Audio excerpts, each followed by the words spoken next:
Hello, and welcome to the Brutal Iron Gym podcast, where our goal is to cut through the BS and deliver the brutal truth about topics related to health and happiness. So today's topic is mindset, and the title is What's Your Purpose? So, recently, and this is actually comes up way more often than people think, is I've talked with clients about, actually like clients and just friends and people you kind of touch base with in the industry about their purpose in life. So people struggle to kind of find their purpose. And it's a much more common struggle than each individual I talk to thinks it is. And the reason why I say that is if you feel like you're struggling to find your purpose in life, you're not alone. There's nothing wrong with you. There's, you know what I mean? Like, it's not like a bad thing. It's not like you're broken. It's very rare that people have a very clear insight into what their purpose is. And part of, like, as we go through the podcast here, I'll talk about my journey, is the people I meet now, when I have these discussions, they always make reference into, like, a comparison to my case. So they'll say something along the lines of, I just have trouble, finding what my purpose is. I'm not like you, where you just know exactly what you're doing. And I don't know anything about what I'm doing in general, just big fat guesses. But also, it took me a really long time to figure out kind of what my purpose was in life and to recognize my own skill set and kind of what made me happy and how to best use my skill set. It was a long journey. So people who you might compare to that you think, oh man, that person has their shit together. No, they don't. No one does. And they might have it partially more than you, but often the case is they had their own journey as well.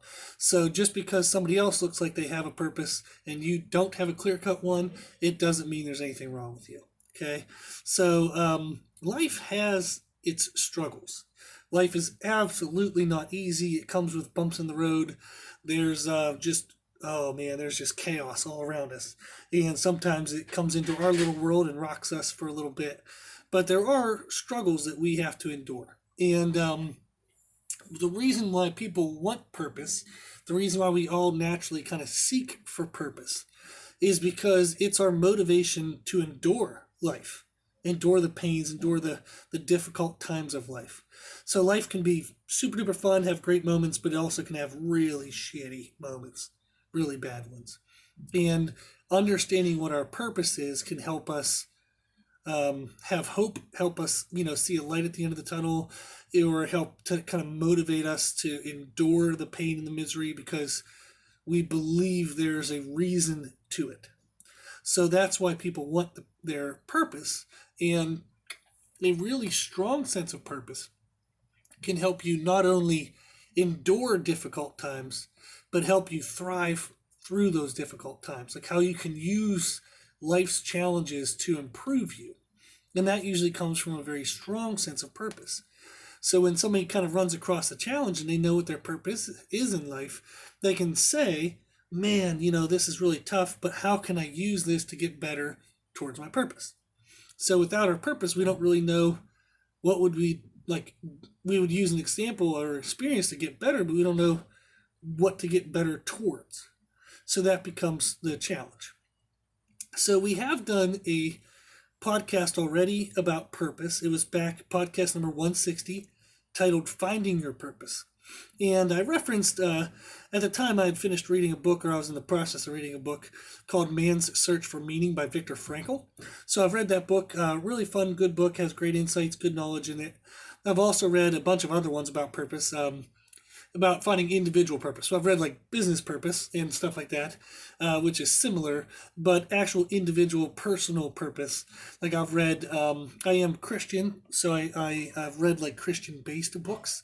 And I also love reading books that are not Christian based because it's fun to see different viewpoints, what rings true of multiple viewpoints. So if you can find people who have kind of 4 or 5, not necessarily different as in opposing, but different as in just different viewpoints in life, and you can find 4 or 5 people, and all 4 or 5 point out this one aspect, then you know that that's probably a really good thing.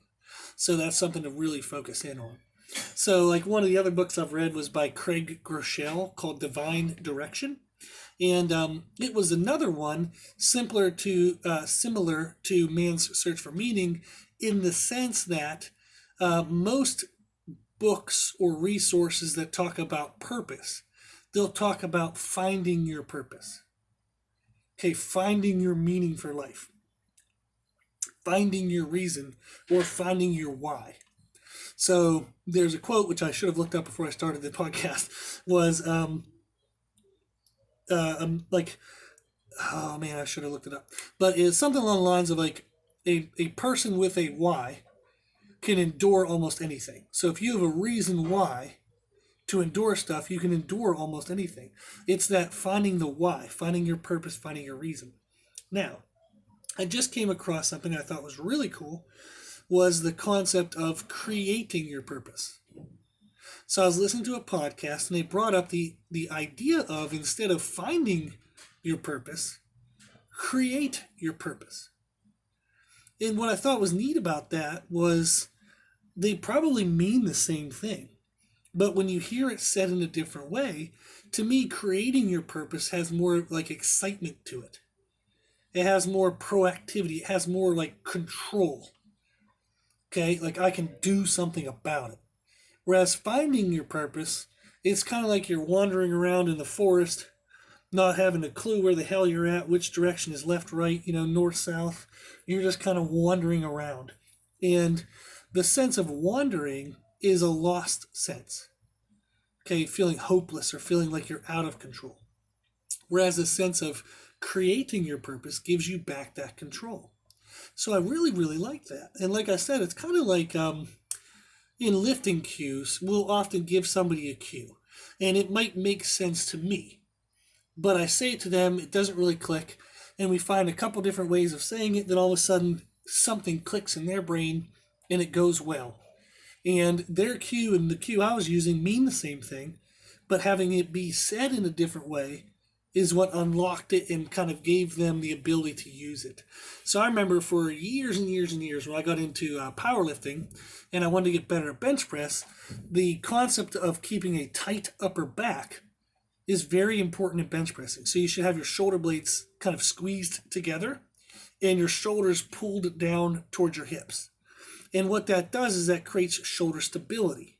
So then if you're trying to drive, through your triceps, front delts, and chest muscles that all anchor off the shoulder, in a sense, having that stability in the shoulder gives you more power through those muscles. So I remember whenever I was first kind of learning how to powerlift, the most people you'd find like resources for powerlifting were guys who had lifted in what's called like gear, lifted with equipment. So they would have been lifting in like what's called bench shirts, which is a really thick layers of denim that they would typically wear. That looks like an undersized t-shirt. And as the bar would lower down towards their chest, that stretch of that denim would give the resistance into the bar. So they could actually bench more, because it's kind of like they would have the strength of their muscles plus the strength of that material being stretched.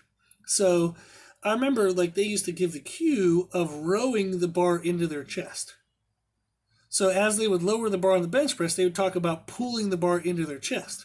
And that cue made absolutely no damn sense to me, because I'm like, the bar is already falling on me, and now you want me to pull it into me? Like, that's going to happen. It's going to come at me on its own really damn fast. Why would I pull it into myself? So I had a hard time understanding what the hell they were talking about. And then at a couple experiences in my life, I've got to lift with gear on. So I've gotten to try it, and at a really light weight, like say you're trying to lift just the bar, you can't lower the bar down to your chest. That material is so damn tight, the bar doesn't even lower down. So you literally have to actually try to pull the bar into your chest to overcome the tension of that material. And it happens at pretty heavy weights even, like depending on the thickness of the material. So they have like what's called single ply, double ply, or triple ply. So if you have something that's like triple ply, which is really thick material, you might have to have freaking like 315 pounds in the bar before it actually touches your chest. So what they had was, as they warmed up, as they went from light weights to heavier weights, they had the sensation of squeezing their back muscles by pulling that bar down into the material. So, since I hadn't lifted with material on before, and most of the people I coached never lifted with like equipment on, that cue just didn't really make sense. So then one day I heard somebody talk about was to squeeze your shoulder blades and lats as if you're at the end of a cable seated row. So I got on a cable seated row. I got a long bar and I mimicked the hand width and overhand position of my bench press. I got a really heavy weight on there. I kind of pulled it back and held it for 10 seconds. And I could feel different parts of my back firing off and squeezing, getting tight. I could feel the middle between my shoulder blades. I could feel my lats down towards my hips. I could feel the activation of my back by holding that isometric contraction, okay, by holding a fully contracted position of the row. Then I would go over and I would do the bench press, and I would have the sensation of, as the bar came down, so I wouldn't actually pull the bar towards me, just as the bar came down, I would mimic flexing those same muscles in my back. And what I found was the tightness in my muscles actually gave me the resistance against the weight and gave me more stability. So the guys who I'd been listening to before that said, row the bar, row the bar, row the bar, they meant the same thing as the person who gave me the cue to squeeze my back as if I'm doing this cable seated row. But it wasn't until I heard the second cue that things actually clicked. So what I'm hoping is that by us talking about the kind of contrasting ideas, or at least a different phrasing, okay, of finding your purpose versus creating your purpose. Maybe if you've been struggling to find your purpose, if you now go with the mindset of creating your purpose, maybe it can help. So that's our hope. Okay, that's what I want to make. That's why I'm making another podcast about purpose, was because this one is going to have a different viewpoint. And I'm hoping that maybe this viewpoint will help unlock some people's potential and help them to move forward towards their goals. So, if we think about it, okay, we want to create our purpose. Well, how the hell do we do that? So, I've been thinking it through, and I was reading some, resources about it and stuff. And I want to give kind of like an approach that I think would help if people want to give it a try. And what I found was, as I thought through this purpose, it actually was what helped for me. And it's what helped for a couple other people I know as I was thinking through this purpose again. I was thinking through the purpose creation process. I was thinking, who do I know that has a pretty clear sense of purpose? And they seemed to have gone through the same process. So if we like the idea of trying to find our purpose, how do we do that? Or create our purpose. Crap, I got to make sure I say that right. So we are creating our purpose, not finding it. We're creating it. It's proactive. So how do you do that? Well, what do you like to do in life? Typically, what your purpose is will be something that you actually enjoy. You maybe have never done it yet, so you don't even know that you would enjoy it yet, okay? But typically, your purpose is something you actually enjoy. So, in the religious world, they'll talk about God giving somebody a purpose in their life. And God would not want them to have a purpose of something that they find miserable.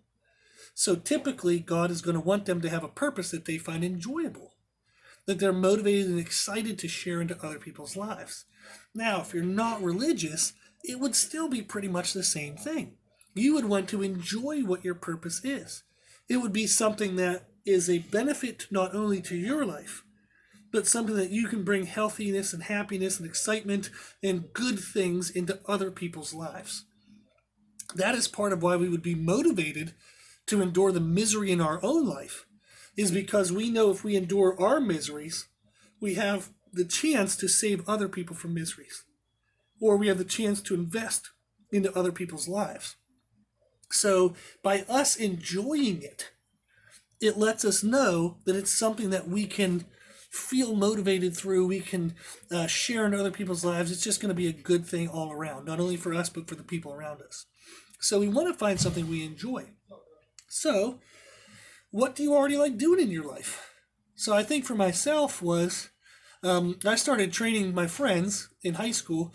Like, we started lifting together, and I seemed to be the only one who actually read magazines about lifting, and I was the only one coming into like workouts with kind of like a new idea from the last workout. And I'd say, hey, I read this in a magazine, let's try this. And they'd all be like, okay, yeah, sure. And then all of a sudden it kind of worked out to where our group of friends kind of got too big to kind of all work out together. So I started helping a group after our workout. And then like that group, somebody's mother wanted help losing weight. Somebody's uncle wanted this. And I was like, holy crap, I'm spending a lot of time doing this. And then people kind of offered to pay. So I kind of took the money. And that's how I started becoming a personal trainer. So it was something where I was just naturally reading things about training in my own time, my free time. I was naturally reading things about nutrition in my own time, my spare time. So think to yourself is, what do you do in your spare time? Now, some people who are parents and or have a crazy busy schedule, they're going to say, what the hell is this thing called free time? So I understand what you mean by that question. So not everybody has time to kind of quote unquote have hobbies, but almost everybody is going to have an interest outside of what their typical day is. So if you have like a typical job, meaning like you already have a job that you don't find as your purpose, by the way. So you would think to yourself is, okay, well, what are my interests outside of work? So for example, say there's somebody like just out of college and they just took some job that fit the bill. It pays bills. They're good at it, whatever, but they're not super passionate about it. It just kind of worked. Okay. And there are people who are in their 30s, 40s, and 50s who find themselves in that situation as well. So they might already have a job, but they don't have a purpose because their job isn't related to their purpose, or they're not aware that it is yet. Okay. So what we think of is, what is something that we like? If we like it, what we want to do is start doing it. We want to start sharing our experience, and then we want to start teaching others. So that's the idea. So let's say you like photography, okay? Well, start taking photos. You can take them on your phone. Freaking cell phones nowadays are amazing digital cameras compared to like what they were back in the day. But you can get an actual camera if you want. Okay, I don't really know anything about photography, so this is probably a crappy example. But I'm sure there are different types of cameras. Some of them do black and white, some of them do color, some of them do like have a graininess to them, some of them have like a crystal clearness to them. People do nature photos, people do like people photos. Like they'll do like urban photos, so they'll do city photos and find like interesting angles or perspectives. We all have seen a photo of like a flower growing in the sidewalk and it talks about grow where you're planted. But if you like photography, start doing it. Even if it's just an hour on a weekend, okay? But maybe during the week you can find an article online about photography. You can learn a couple things about different types of cameras. Maybe there's out there, like you might find a source of like how to take the best photo. And you can start reading stuff like that. So when I liked training, I actually started watching videos like how to deadlift, how to bench press, how to squat. So I started reading articles about training philosophies, training styles. So even though I couldn't do training all the time, I would still use whatever free time I had, okay, to read about it or learn about it. So everybody always says they never have free time, but anytime you're going to the bathroom, okay, we all have smartphones. You can just look up stuff on that. You can look up stuff in the morning. Okay, if you wake up and do a little morning routine, you can set aside 10 minutes to kind of look stuff up. You can set aside 10 minutes at night before you go to bed. So we all have time we kind of waste during our day. Everybody does. Don't give me any bullshit that you don't. Everybody wastes some piece of time throughout their day. So waste it towards this. Waste it towards whatever you're interested in, okay? And start getting involved. Then what you can do is start sharing your experiences. So for training, for example, if you had an awesome workout, you would write up what the workout was and you'd share it on like Facebook or Instagram or wherever the hell other things people use. Okay, Twitter. But just share it on social media. So if you're photography, share your photos. Okay, just start sharing your experience. And it can be the product. You can start sharing your product, but you can also share, hey, here's a really cool article I found on cameras that I thought was really helpful. Maybe others would too. Or, hey, here's a cool training video that I thought was helpful. You just share what you are learning, your process. Okay, so you share whatever product you have at the moment, maybe.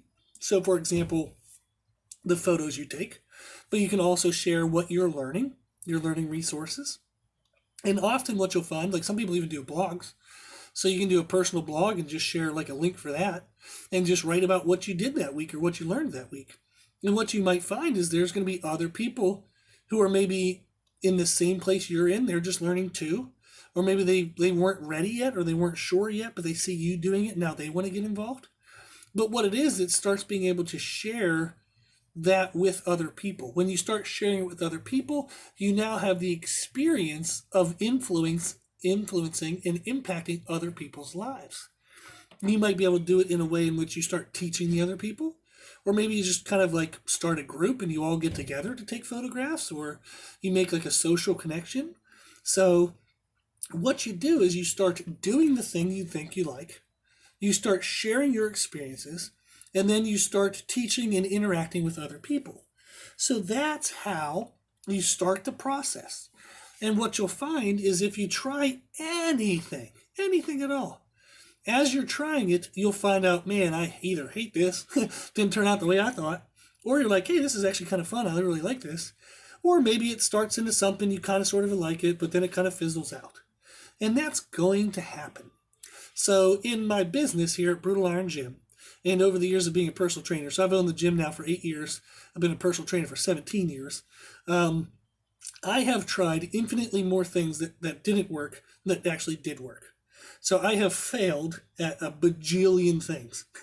So 40 million. Sometimes I started them, they were a horrible idea, and I quit. Sometimes I started them, I loved the idea, but there's no one else really interested. It never kind of really took off. It didn't grow anywhere. So I kind of abandoned it and moved on. So you're going to try a lot of stuff, and the majority of it might not work, and it probably won't work, to be honest with you. So you're going to try a bunch of stuff. Some of it's going to die, some of it's going to fail, some of it might stick, some of it might be somewhat interesting, but it doesn't really grow from there, so you have to kind of let that baby die, as they say. But you just want to try stuff, and then eventually something is going to stick. So I've tried a million ideas in this business, and one thing that kind of stuck with me has been this podcast. So we're closing down on a year of me doing a podcast every single day, which is pretty cool. And I haven't really gotten tired of it yet, so I'm still excited to do this every day. I still find it fun. I believe it or not, I have not ran out of things to say. I apparently love the sound of my own voice and talking. Apparently, I think I have a lot to tell. But I actually like this, so it's been something that actually stuck for me. So that's been something that I think is a motivator in my life that I can see that others can apply, is just starting something. So the day I started the podcast, I'll actually be blatantly honest about this, is I was going through a tough time in life. And those of the people who listen to the early podcasts probably could pick up on that, is I was struggling with a lot of anxiety. I was struggling with kind of depression about some things in life, and I wasn't in a healthy place mentally. And when I started the podcast, it was because my purpose or my motivation, okay, how I could get myself through that dark time, was to find value in myself by being able to help others. So if I felt that I had value in helping others, it would motivate me to get through the shitty time that I was having in my life. And it worked. So I figured to myself one day, as I got to be a guest on a previous podcast, and I really liked the idea of it, and it kind of felt fun to do. And then I was thinking to myself in the dark time, and I was like, man, what the heck am I even doing? Like, what worth am I? You know, I have no value. And I was struggling with some things. And I thought to myself is, you know what? I do know information about like training and nutrition. And really the only people that get to hear any of it are the members of this gym or my clients. And our gym is about 100 people membership. I typically work with around 30 some people all the time, cycle through that, but I have caps on like online clients and stuff, so I actually do a decent job. But it might be a total of 130 people that ever really know what I know or get to know that I know something. So I thought to myself was, although it is super duper fun and I enjoy helping the 130 people, there might be more people that could benefit. So the idea of a podcast came out of me needing a purpose, needing something to help myself through a dark time. So the podcast was something that I just started doing. I knew nothing about podcasts. Okay? Got literally zero. So I just made my first podcast and hit, share, and it kind of kept growing from there. I read a couple things about like ideas of like different time lengths for podcast. Didn't really use any of it, but it was interesting to hear the different viewpoints. I've listened to other podcasts to see how they structured theirs. Didn't like it, so I just kind of did my own thing. So So I did some research on it, but I didn't really use any of it. So basically, what the podcast came from was, hey, I think this might be something that I will enjoy. It's something that's going to make me feel like I have value as a person. Let me just start it, and it'll help push me through my dark times. Commonly, when I talk to people who are struggling to quote unquote find their purpose, they're in that same experience. They're having a dark time. They're not really sure what their purpose is in life, what their value is in life. And they struggle to find that purpose. So what I want to talk about today is creating that purpose. So that's what I did with this podcast was I started something, anything. And I just created it, and it thankfully took off and has gone well so far. So that's what you want to do. The best way to work through a problem is to work through it, meaning you actually do something. You have to take action, and then you adjust along the way. You don't have to know what the hell you're doing before you start. Just start. Okay, just move. And you'll figure out, you'll run into an obstacle. You'll figure out how to work around that. You'll run into the next obstacle. You'll figure out how to work around that. You just have to start moving. So when I opened Brutal Iron Gym, my mom and dad will be scared as hell to hear this, but I'm pretty sure they're aware of it. I had no business plan whatsoever. I had not read a single business book. I had just attended a lot of gyms. I'd been a trainer out of a lot of gyms. I had an opinion about what was correct and what was wrong about other places and how they did things. So I wanted to open up a business that did the things, quote unquote, the right way. Yes, I need to make money to pay my bills, but I didn't want to cheat people, and I actually want to tell people the damn truth. So don't sell bullshit that only works temporarily but leaves the person worse off in life. I'm not going to do that. And that's what I wanted Brutal Iron Gym to be, was how do we do things the right way? How do you just make a gym of good people? How do you take care of good people? You tell them the truth. You let them decide if they can handle it or not. So I'm not selling bullshit programs, to lose 30 pounds in 30 days, only for you to gain the 30 pounds back in the next 30 days. Okay? That's crap. That's absolutely horrible that people do that. It's poor, poor, poor character, and that's what's wrong with this world, is people taking advantage of other people. So I was hoping that I could run a business the quote-unquote the right way that I felt was right. And I hoped that it would work. I had no clue. I just started stuff. I just bought equipment, put it in a room, and opened the doors one day and started charging people. So I figured out, okay, well, what does everybody else charge? Okay, it looks like that's about the average. Let me go a little under that, and boom, go. And that was it. And I just figured shit out as I went. So was there growing pains? Oh my God, yes. So horrible, horrible growing pains. And was I absolutely miserable the first 3 years? Yes. So I was working stupid hours and just sleeping at the gym most of the nights. It was just crazy, crazy, crazy. Okay. But I continued to stick with it. I continued to develop it and tweak it and change things as I felt maybe might be helpful, and just kind of figured it out as I went. So I eventually found my rhythm. I found the personality that worked well for the gym, and got enough people in the doors that help pay the bills. And I found the rhythm and structure that has allowed me to use this as my source of income for life. So this is what I get to do every day. I mean, holy crap, is that a blessing? And I'm so grateful that I get to call this work. That's ridiculous. That's crazy that this is what I do every day. It's just fun. I enjoy it. Yeah, there's tough times, but I mean, I get to make a difference in people's lives every damn day. Every email I answer, I get to make a difference. Every text I answer, I get to make a difference. Every program I write, I get to make a difference. And that's just so, so, so motivating. So finding your purpose, okay, when you take it with the approach of finding, can be very difficult. It's almost like you're trying to find treasure on a map, but you don't even know where you are on the map. So you don't even know where the starting point is. You don't even know where the finish line is. You're just walking around lost and wondering. So instead of trying to find our purpose, maybe we can instead create it. We can be more proactive. We can have a sense of having some type of control over it, to where we get to create and try things rather than sit and wait for the right thing to find us, which never really works, never really.